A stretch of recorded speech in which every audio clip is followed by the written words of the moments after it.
later on your side once it's done. Let's see what we have here.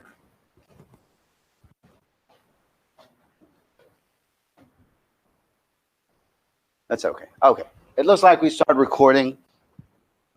So again, our lecture today is about dental materials. And for dental materials, it is very important when you think about dentistry. As much as we try to do a good job, if our materials fails us, then our job is not done well, right? If we want to do a cavity inside a patient mouth and we do the drilling like we needed to, we did all infection control well, we did a good isolation, but then we put a filling in there that would not withstand occlusal loads or would not stand high temperatures or would not be well, acclimated with the saliva, then we will fail, right? So dental materials is very important for dentistry. Materials and equipment. As much as you're an instrument in a way, as much as you're a good dentist, as much as you do your job well, if your choice of your dental materials is not correct, if your use of your dental materials is not correct, if the dental materials that you're using is not well, have a good job, okay? So understanding our dental materials and knowing how to handle them safely, how to maintain them, how do we deliver them is very important for us as dental assistants. And that's why we're studying dental materials.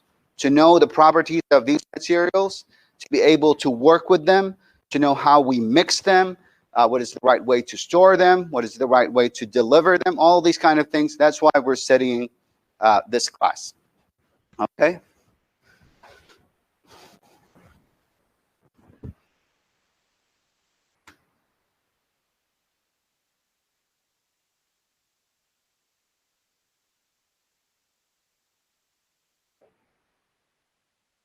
I'm going to try something as well. Let's see if this would work.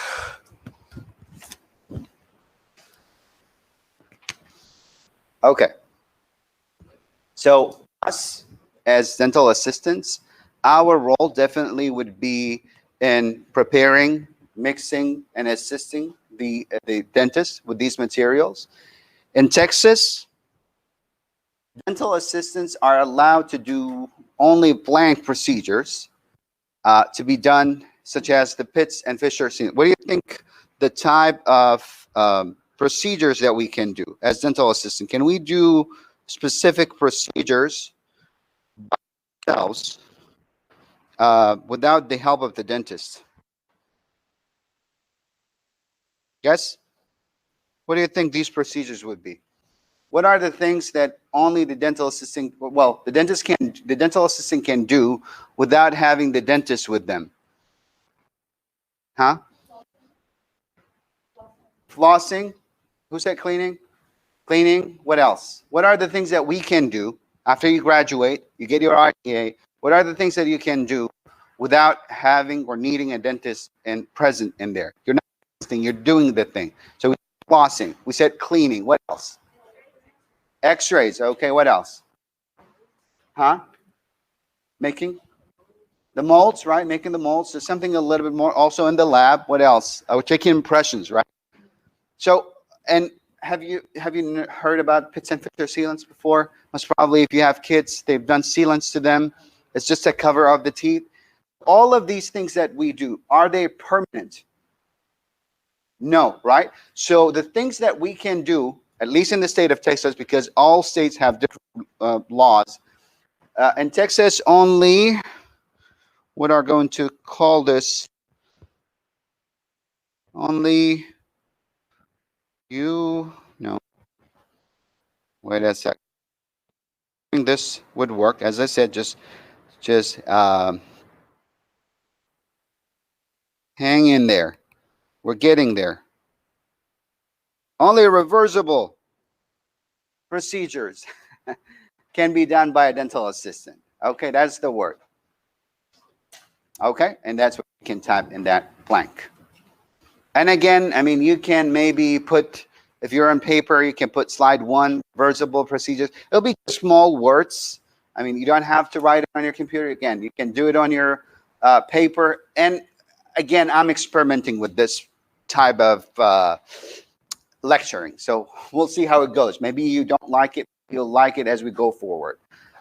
But again, don't worry too much about it because everything is recorded. But I just want you to do something, not just to listen to me. So you can write your notes a little bit more with me as I do that. Okay. Have any of you heard about dental therapists? No. So you know we have dental assistants, we have dental hygienists, right? And we have definitely dentists. In some states, there's a new category that they're coming up with, which they call a dental therapist. And a dental therapist is something between the dental hygienist and the dentist. So, you know, dental hygienists cannot do a filling, right? They cannot do a filling. They can just do cleanings. They cannot even, in most states, they cannot even give an injection, right? They can't give anesthetic. So there is another, there is another category that came up, and it's kind of gaining more traction, that is called dental therapist. And as you can see, it's in Minnesota. I think it's the first places and the first universities that would actually offer a degree that is a dental therapist. It's also 2 years in which the dental assistant, well, it's technically an advanced dental assistant, can actually place fillings in baby's teeth, I think, and they can give anesthetic and they can do simple extractions. So this is something that you might be interested in on long run, or if you're going to move to any of these states maybe. And they're saying it's coming to Texas as well. And they're doing advantage of the dentists that will serve a little bit more in the rural areas and help with working with kids. Anyway, that is another category. So there are different things in history about the development of dentistry. Again, we're just going to go through these or scroll through these a little bit quick. So at the beginning, definitely people were using potions and prayers. And then our first evidence of any restorative dentistry was kind of not exist before or until around 6 to 300 before CE. In the mid-century also, there are some casts that were constructed. There are some old pictures of people doing some dental work. And then we start having more dental materials coming, such as the silver paste, which is technically what? What is the material that we use now that is silver? You know what do we call that filling type? Amalgam. Have you heard about amalgam? Technically, we have 2 types of filling, amalgams and composites. But amalgams are the ones that started everything. They started the fillings, and some dentists still use it till today. So that is where amalgam started from. It started as silver paste, where they start to use mercury a little bit. And then in 1895, this guy, which is a very important name in dentistry, well, a very important name in dentistry, which is J.V. Black. Boom. J.V. Black developed the first viable amalgam formula. J.V. Black is considered the grandfather of dentistry, technically. So he did a lot of things for dentistry. He did the cavity classification for us. So the cavity classification that we use in dentistry is from J.V. Black. And again, as you can see, he was the first person to develop amalgam formula. And so on and so forth. You know, these are some dates on when things started to come up, like gold fillings and then fluoride.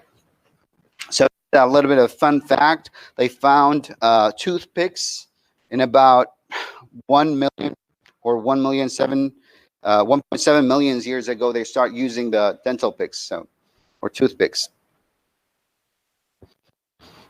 And it's the oldest known human fossils. Okay. So again, to know our materials, we need to know the agencies that are actually evaluating and regulating our work. So one of the most important one is the ADAA. I'm sorry, ADA. And the ADA stands for what? American Dental Association, exactly. American Dental Association. So that is in 1930, that was when first established and put the guidelines for testing and awarded the first seal of acceptance. So have you seen this seal before of the ADA? Oh, I'm sorry, ADA. ADA is the American Dental Assistant Association. This seal is found on where? Toothpaste, yeah, dental products that will get the approval. So not all of the toothpaste that you have actually have the ADA approval, and not all the toothbrushes that you have will have the ADA approval, and not all the gums that you have also have the ADA approval. I think there's only one gum that actually have the ADA approval because it has xylitol in it. So maybe next time when you go to the market, look for the ADA approval stamp on the toothbrushes, on the toothpaste that you have, or also on gums again.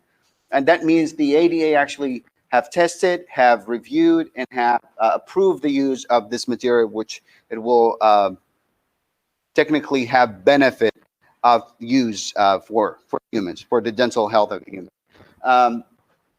You don't have to have ADA approval to have a toothpaste or a toothbrush made, but it is a voluntary thing. Okay, another U.S.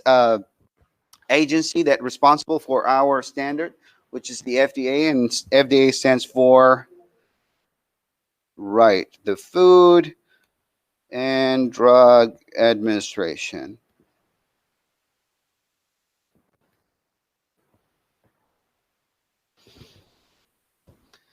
So if the ADA is responsible for the managing and testing of the dental products, the FDA is linked to us in dentistry because the dental materials are considered as devices.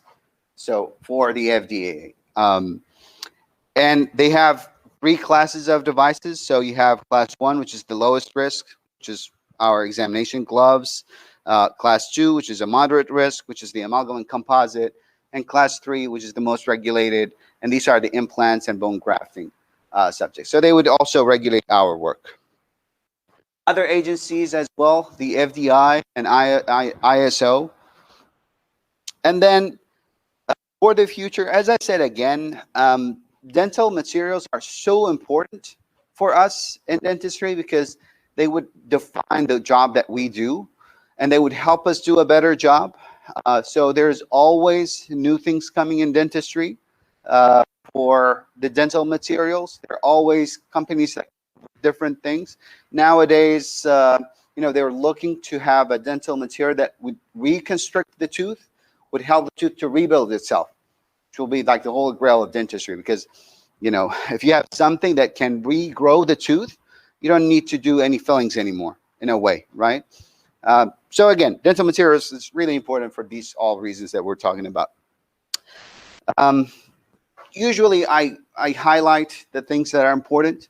I kind of put them in different color in a way, but everything is important. I mean, I can bring questions from everything, but the things that we more, again, focus on and the things that I highlight are kind of more important stuff. Okay, so we're going to chapter 2. How are we doing so far? Okay, yeah, we're getting there. So,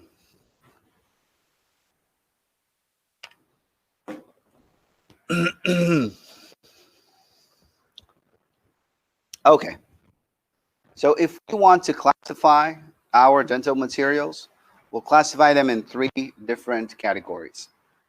We have preventive materials, and we have restorative materials, we have auxiliary materials. So what do you think would be maybe a preventive material? What is the thing that we use to prevent things from happening? Or sealants, right? Fluoride, exactly. And maybe also, if we're talking about procedures, the cleaning itself, right, is kind of considered as that. How about the restorative materials? Fillings, right? What else? crowns maybe, right? Implants, all of these are considered as restorative in a way. And then for the auxiliary material, these are like our impressions, our plaster that we pour the models with, all these kind of things. Okay, so here, you guys kind of answer, I think, already.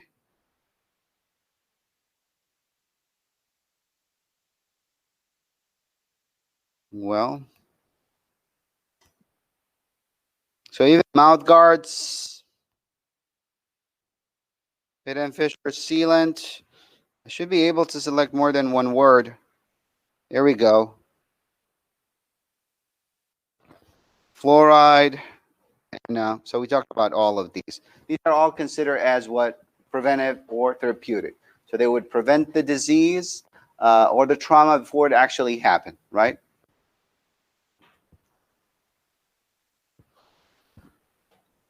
The restorative materials are the ones that we use after something has already happened to our teeth, right?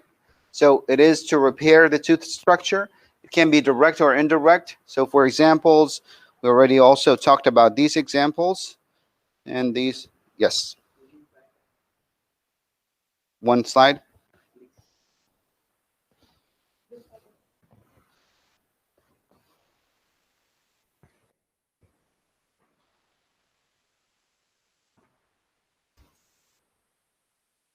It's already written there, Glassano. It should be. Only things in red that it's there. Yeah. Things that are in red that are not written. Okay. So the restorative materials, as we said again, they can be direct or indirect, and we had examples of these. Amalgam, composite are filling materials, and then we have crowns and bridges.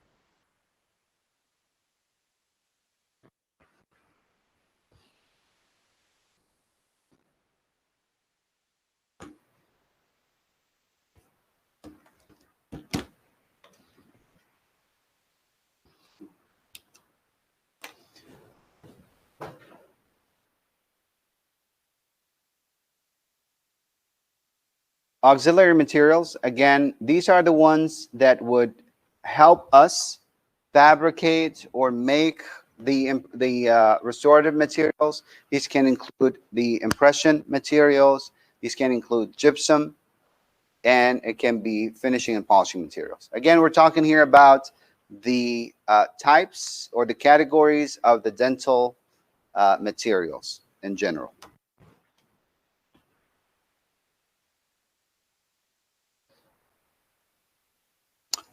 Okay.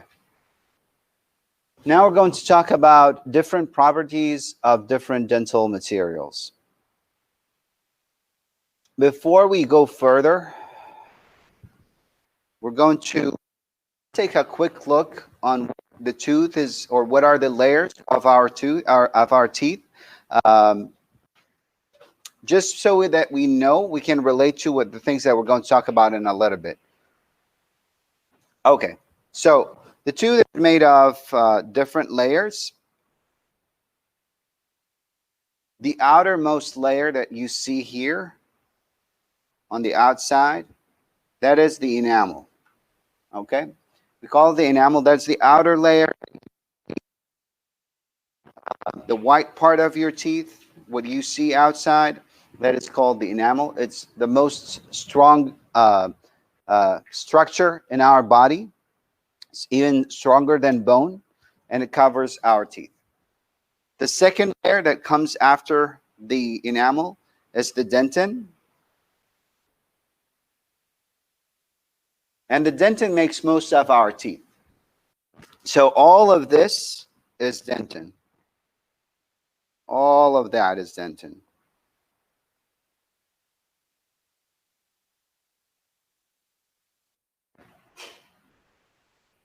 Dentin is kind of like bone in thickness and in strength. It's similar to bone. And then the last part is the pulp, which is you know, in the inside of the tooth? Well, we have another layer that I'm going to talk about in a minute. But what do we have in the pulp? The what? The nerves, right? Exactly. So inside of the pulp, which is this, we'll have the nerves and the blood supply.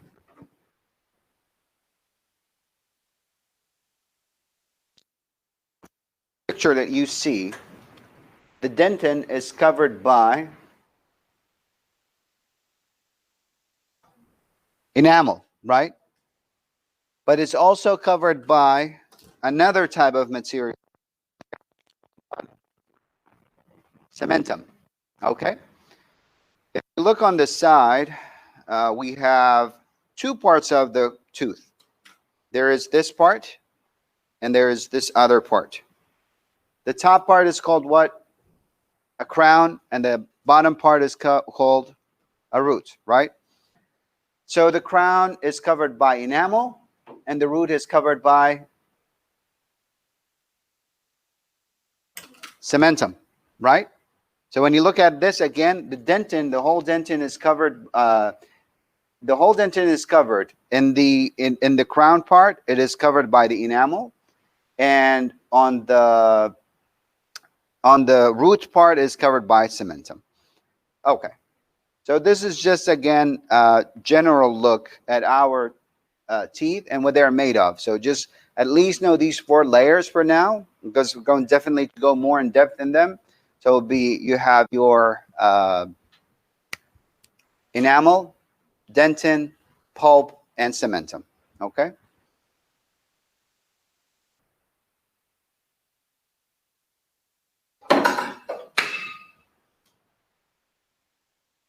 So again, what we're talking about here in this second chapter is about the properties of the dental materials. So the biocompatibility means if it's compatible with our living tissues in general. So the more it is biocompatible, the better it is. Now there is a type of material that we call biodentin, which is really good. They use it to fill out our teeth, and it's below the layer that we put for filling the enamel. So having a dental material that is biocompatible with our tissues is something that we are looking for. So definitely bad responses can have toxicity, hypersensitivity, and good. Some of these materials can be good with hard but not soft tissues, and so on and so forth. Anyway, a good example of a biocompatible material, as I said, is biodentin or dical that we have in the picture here. Okay. Now we're talking about stresses and forces. So the materials that we use inside of our mouth should withstand our occlusal forces, right? We have a lot of force when we bite. So the biting force, which is the measure of the strength of the muscle mastication with the normal chewing, when we chew normally, that is our biting force. We want our dental materials to withstand these occlusal loads or the biting force that we have. We have a few numbers here to kind of look at. You don't have to memorize them or anything, but see for a normal forces of occlusion in here, see there's an average of 90 to 200 pounds per square inch. So it can increase to about 28,000 pounds per square inch on a cusp tip. So there's a lot of occlusal power in our teeth, right? When we're biting, you might not think it's that strong, but when you see these numbers, you see that actually our biting forces are really strong. So we need materials that can withstand these occlusal forces. Dentures will apply less, dental wearers will apply much less force than the regular people with normal teeth. Okay. Again, we're trying to see and understand how the materials would work with forces inside of our mouth. So technically, we have these 3 main forces that we're looking at. We have the tensile force, we have a shearing force, and we have a torsion or a torque. So you can see a compression, the first one, the compression here. That means when you have 2 forces pushing inside of an object, for example, pushing towards it. That's considered as a compression force. You have a tension force. These are the forces that are pulling apart, on different, on opposite sides. You have a bending force, and you have a torsion, and you have a shear. A shear when you have sliding things, a material that would slide on each other. Like when you're biting with your front teeth, your two teeth are kind of sliding on each other on the front, and it will cause a shear force. So we'll have these definitions here. Let's see if you guys can know that. So blank is the force applied to compress or squeeze a subject or an object. That would be what? Compression, right? So this will be or compression or compressive force. Blank is the force applied in opposite directions as an object is pulled or stretched. Exactly. Blank is the force applied when two surfaces slide against one another. Shear force, exactly. And then blank is the combination of the tensile and compressive forces, and that is the torsion or the torque.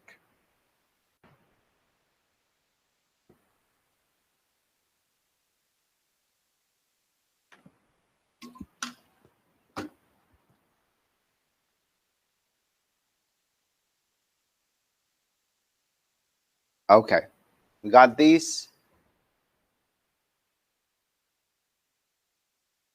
And again, these relate to the pictures on top. As you can see, a compression, tension, torsion, and shear.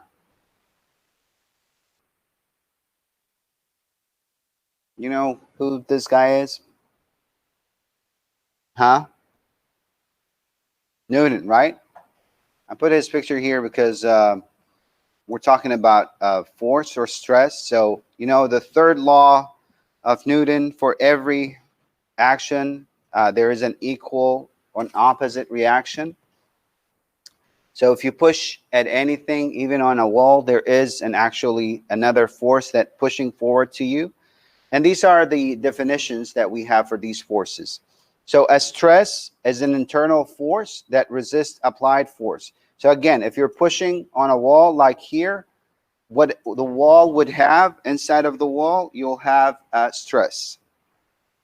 So that is what stress is. You have strain, which is the amount of change that the force have produced. So if you change something's shape, that is strain. Flexure or bending stresses, that when it bends. And then you have fatigue failure. That is when you have a material that will fail to withstand the stresses. So for example, in this picture, you have a rope that is cutting.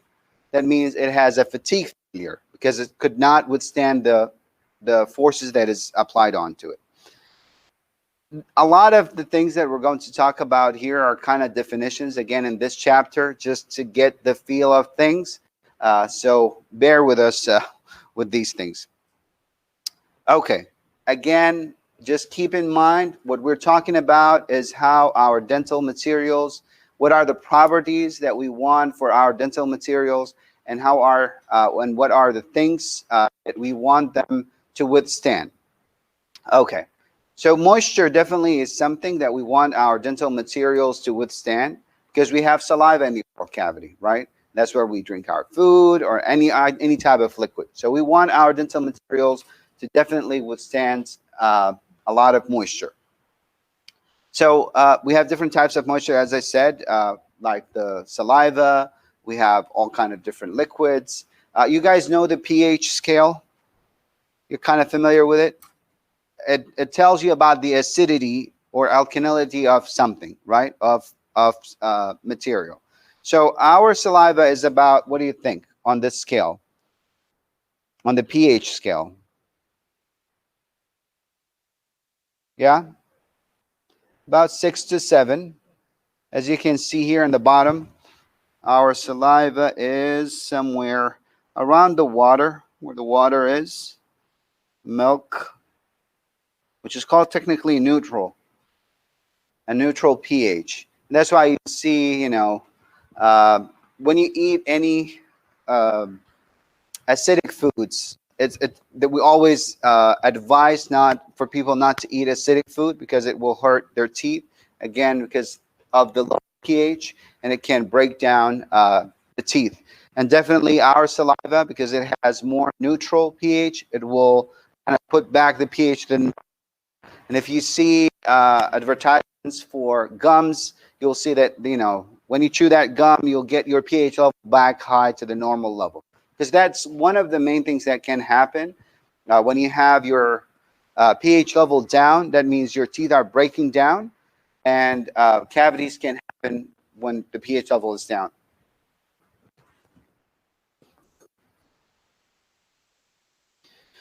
Okay, moisture and acid levels. So as we said, it is in there. We have a lot of saliva in there in our mouth. We have a lot of moisture. So our dental materials need to have a good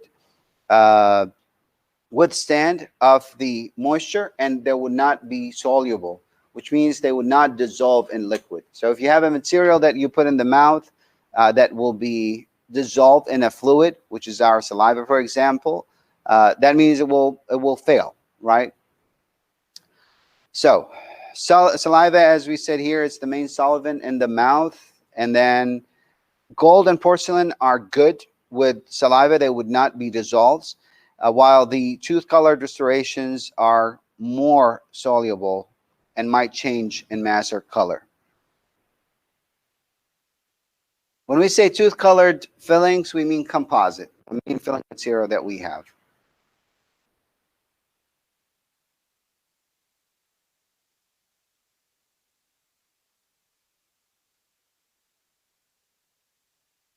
Again, a little bit more of the definitions that we have to go through. So we have water absorption, which is the ability of the material to absorb moisture. So if you have a material that have a lot of water absorption, that means it can discolor, right? So we want our material not to be that much, would not absorb a lot of moisture, because they can change in color, and that would happen to our fillings. And then we have to change them, right? When they start changing color, we have to replace these fillings and do them again.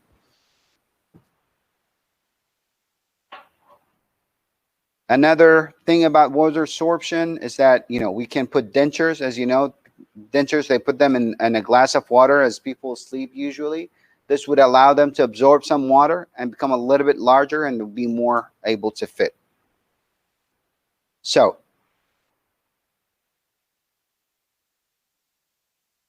the deterioration or dissolve of metal with an acid attack is called a metal corrosion.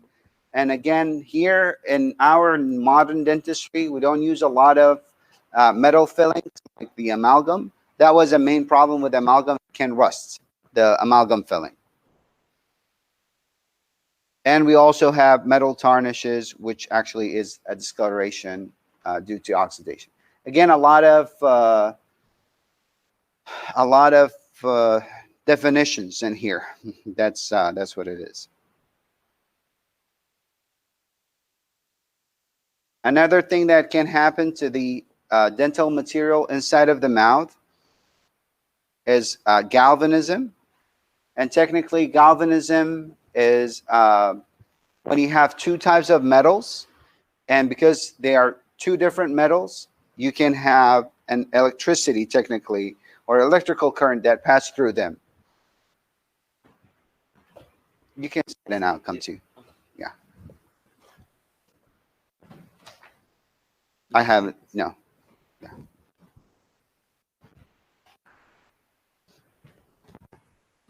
So before, we were doing a lot of gold restorations and a lot of amalgam restorations. And because you have gold on one side of the arch and amalgam on the other side, these are two different materials, one of silver, one of gold, and it can create an electrical current.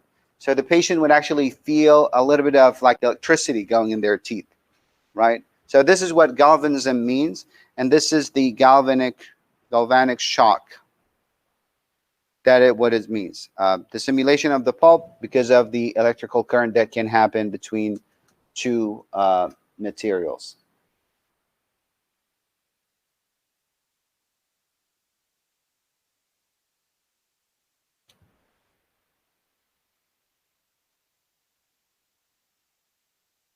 Okay.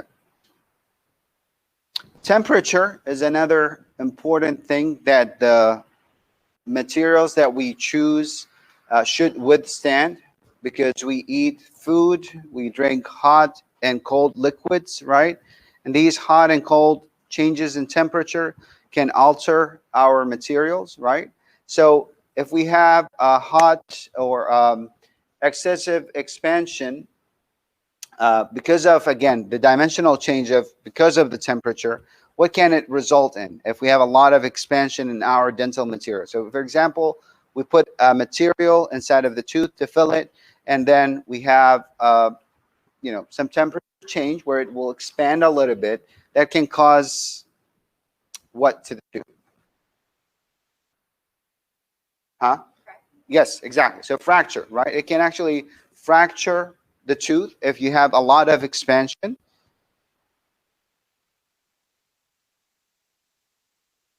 And then if you have contraction, you might have leakage of fluid. One of the important and main problems with cavities, with fillings, is that they can actually start leaking.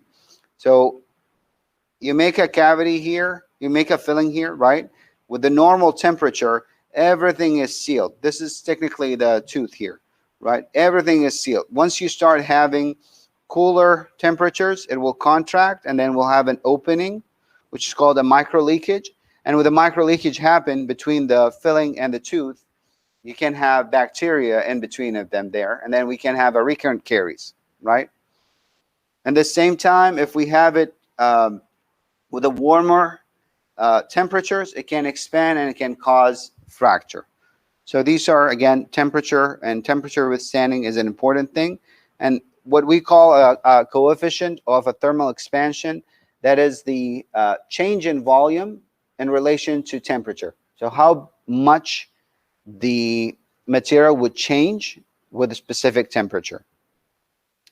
So the value of what metal is the closest to human teeth. So when we're talking again about the change with the temperature, so our teeth will change with the temperature as well, right? They will expand a little bit and they will contract a little bit.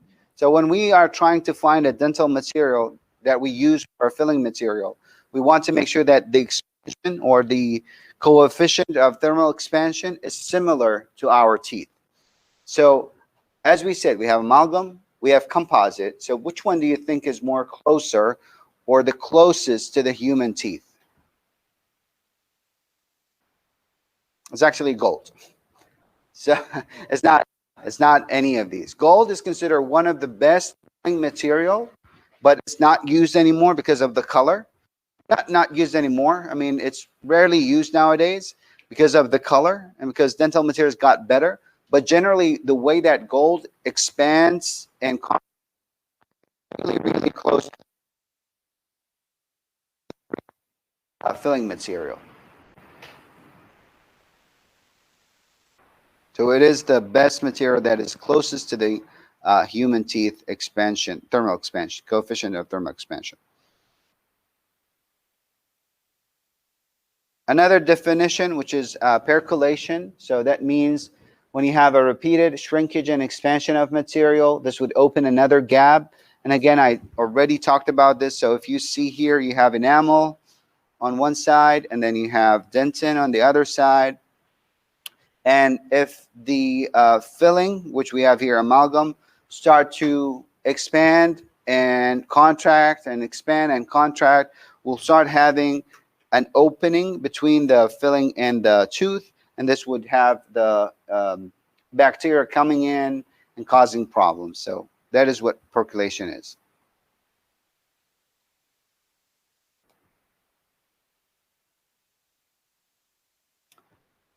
Thermal conductivity is another important thing. So you don't want to put something, if you look at this tooth here, So this is a tooth that had a filling, right? You see the enamel here, and you see the dentin here, and you see there is a big filling that we needed to put in here. So the filling is now closer to what layer of the tooth? The pulp, right? And the pulp is the place that we have the nerves and the blood supply and everything in there, right? So if you have a filling material that will have all of the temperature connected right away to our pulp, that would not be good, right? You'll start feeling the hotness of your tea or the coolness of your drink, right?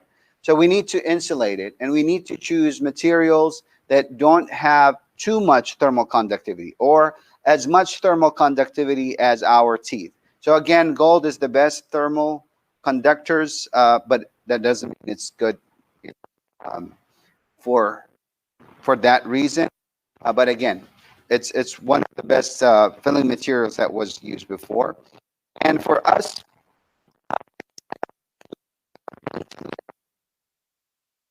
our natural insulator. And when we are putting amalgam or any type of metal filling, we have to put an insulator there, and that's why we put bases under the filling.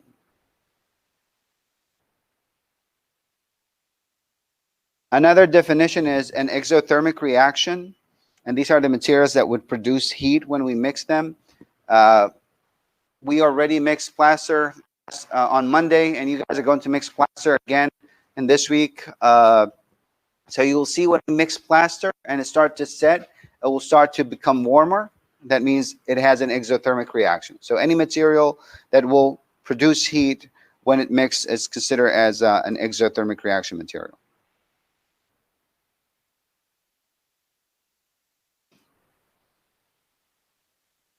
Okay, we're getting there. Again, it's just a lot of definitions technically. We're going through definitions. Yes. How do you spell dentin? Was it in the earlier slide? It was with the E at the end? Oh, no E. I always add an E by mistake, but it's not an E. Yeah, there's no E in dentin. Yes. Yeah, sorry if it has, where is that? Somewhere in here? Slide 9.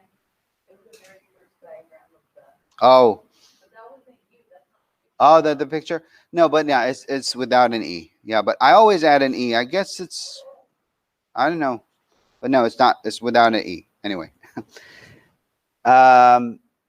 So another definition is retention, and that is the ability to maintain position without displacement under stress. So again, these are all features that we want to have or not to have in our dental materials, right? Some of them are good features that we want, for example, retention, and some of them are bad features that we don't want, like water absorption, right? Again, we're just going through these properties, these features, and we're talking about what we want in our dental material, we don't want in our dental materials.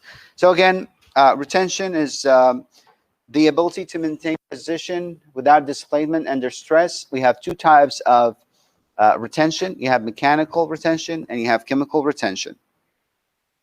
So what do you guys think? Blank retention places undercuts in the preparation, which allows the material to be locked in place. Is that a chemical or is that a mechanical? Mechanical, right? Mechanical means you make something physically to make sure that the material will not come out, right? Chemical on the other way. So this is mechanical. This is mechanical retention. Chemical retention is done by, bonding. Something bonds to the tooth. Just like you use, for example, a glue, right? In a way. So just to talk a little bit about this. This is a tooth, as you can see. This is the dentin layer. I hope that you see my arrows there. And this is technically the way that we used to prepare teeth before. When we do an amalgam filling, we have to make these undercuts so that when the amalgam sets, it will not be able to be right. You create an undercut, just like if you put your water in a bottle and then you put that bottle in the refrigerator or the freeze, and it will freeze, and you cannot take the ice out of the bottle because it's locked in there, right? Same thing with amalgam in a way. You know, you put amalgam while still liquidy in a way, and then it will set and it will not be able to remove because of the mechanical retention. And because of the mechanical retention, that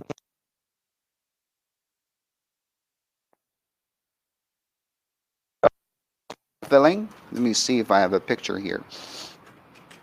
You had to draw much more.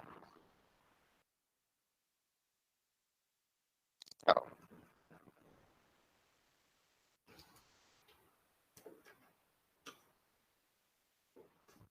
Let's see.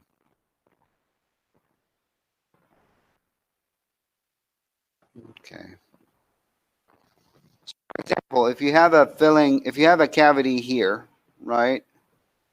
This is a cavity, and you want to fill it with amalgam, you can't fill it, right? Because you don't have a good retention. What you have to do, you have to destroy the tooth and build a retention for it, like this, to be.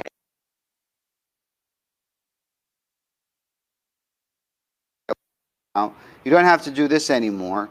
You can just remove this filling from here, remove the cavity from here, and put a filling in there because you're actually gluing the material to the tooth. You don't use technically mechanical, you're using chemical retention. Anyway. Okay, with the chemical retention, there are two steps in the way that we use it. Have bonding. So the layer that will actually bond to the tooth, if you look at this picture closely, so you have, this is the tooth here, and this is the filling that we put, and we just in here. So again, this is the tooth structure. If you see, that's the tooth structure, and that is the filling material here on top, right? And then you have here technically.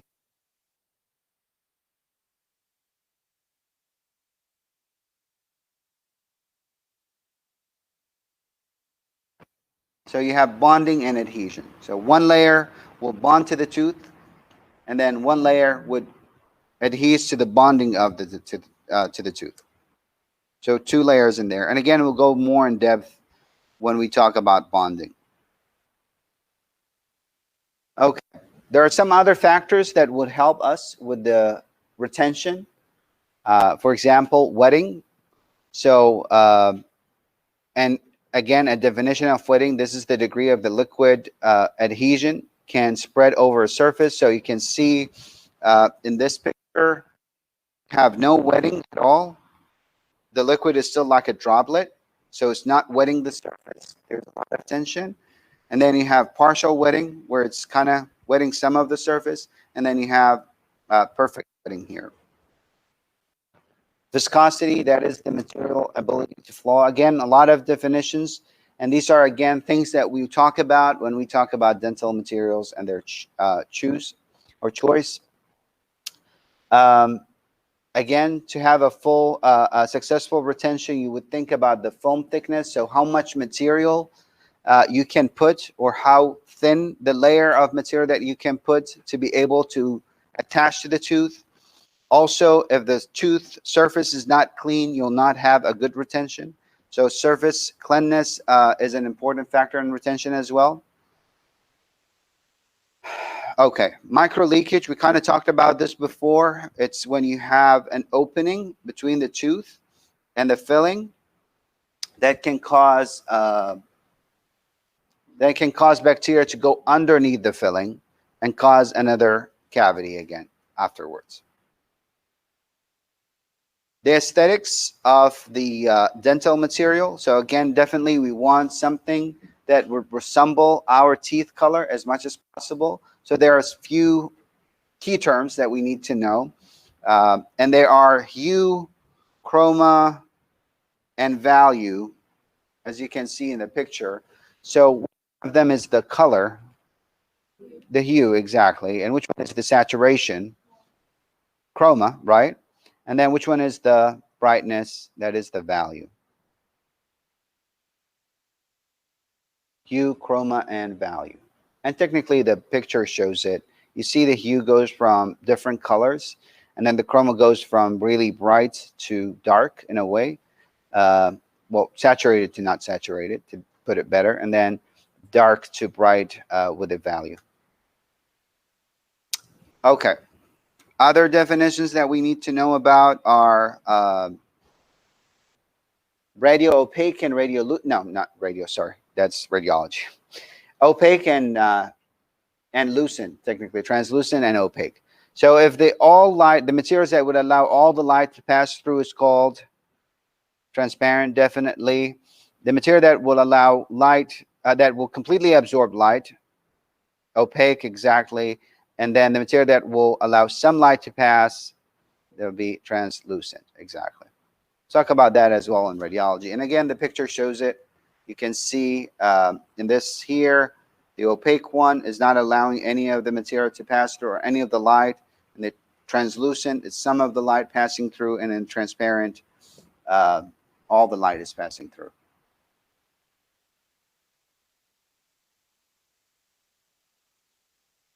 Another term is called metamerism, which is technically how some colors would look different under different lighting sources. And this is important to us when we're choosing the teeth color. So when we're putting a filling inside a patient mouth, we are trying to match the color of the teeth. The way that we try to do that is with what we call a shade guide. So if you look at the bottom side of the picture here, this is the shade guide that we use to try to match the patient teeth. We hold one of these teeth that you see in the picture here.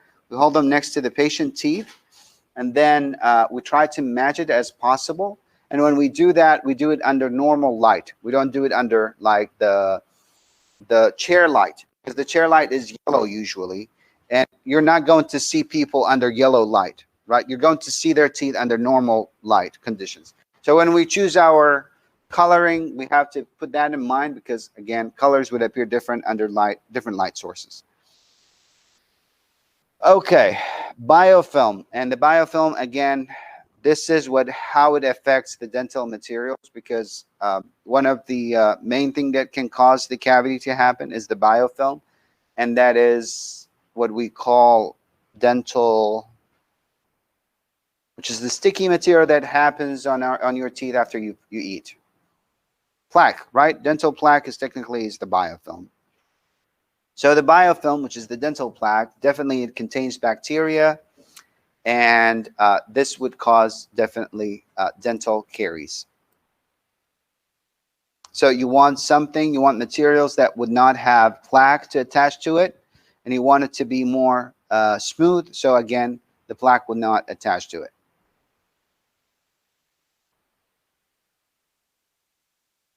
Almost there. Okay. There are different things also with the dental materials that we want to have able to detect them.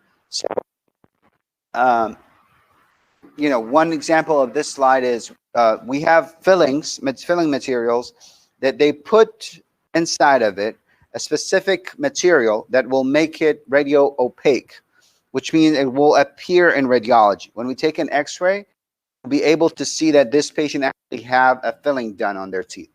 And that is done by intention. So the manufacturers of the dental materials would actually put things in the dental material that will make them show on X-ray, because we want to detect if there is a filling or cavity.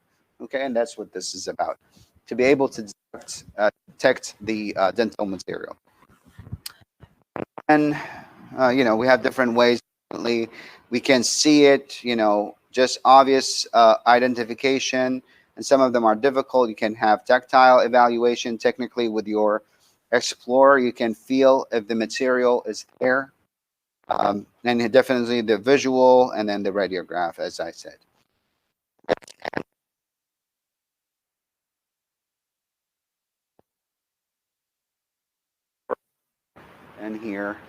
So we can